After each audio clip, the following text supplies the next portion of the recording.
J'ai eu la grande chance de rentrer dans la marine comme matelot, de terminer comme amiral. Entre les deux, il y a eu 38 ans, 17 ans à la mer, 3 commandements, la participation à de nombreux conflits, hélas. J'ai eu la chance, au moment où j'ai quitté la marine, d'être élu meilleur DRH de l'année en France, en 2012. Je gérais 56 000 emplois à peu près. Et donc aujourd'hui, je partage ça depuis maintenant 5 ans en entreprise. Ce que je retiens de ce parcours et qui m'inspire, ce sont 2 choses, le genou et Ubuntu. J'écris genou, JE d'un côté, NOUS de l'autre. Plus le jeu est autonome et libre, plus il va amener son talent au tout.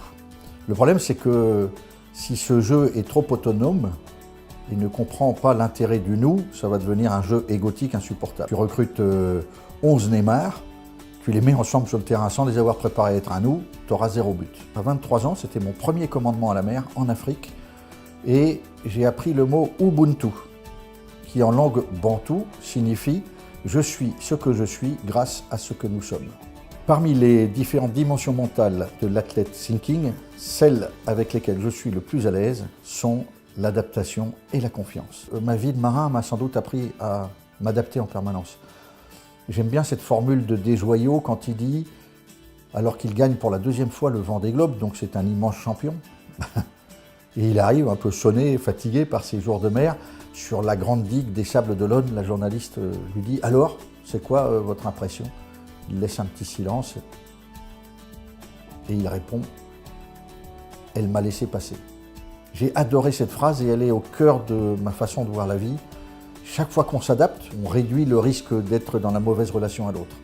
C'est compliqué parce que ça oblige à se laisser traverser par l'autre et donc à être dans cette rencontre. Et la confiance, pour moi, ce n'est pas un don qu'on fait à l'autre.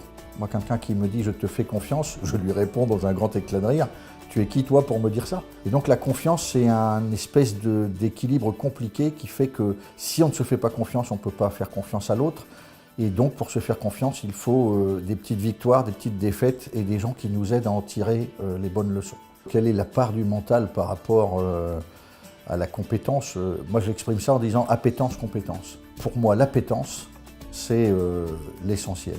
On peut avoir toutes les compétences du monde, si on est froid, si on a du recul par rapport à ce qu'on fait, si on n'est pas complètement dedans, je pense que c'est une compétence qui reste très théorique, très technique, très froide. J'ai écrit un livre qui s'appelle « L'art de l'équilibre », qui vient compléter l'art de diriger. Et dans l'art de l'équilibre, je dis, en permanence, tu dois trouver cet équilibre entre être en mouvement et être en questionnement. Si tu n'es que dans l'action, c'est insupportable pour tout le monde. Si tu n'es que dans la question, c'est insupportable pour tout le monde. Certains attendent que tu te calmes un peu, d'autres que tu décides. Et s'il n'y avait qu'une chose à retenir de tout ça, le plus grand dirigeant que je connaisse, c'est celui qui manie intelligemment l'humour. Et l'humour, c'est pas simplement l'éclat de rire, ça n'a rien à voir avec l'ironie.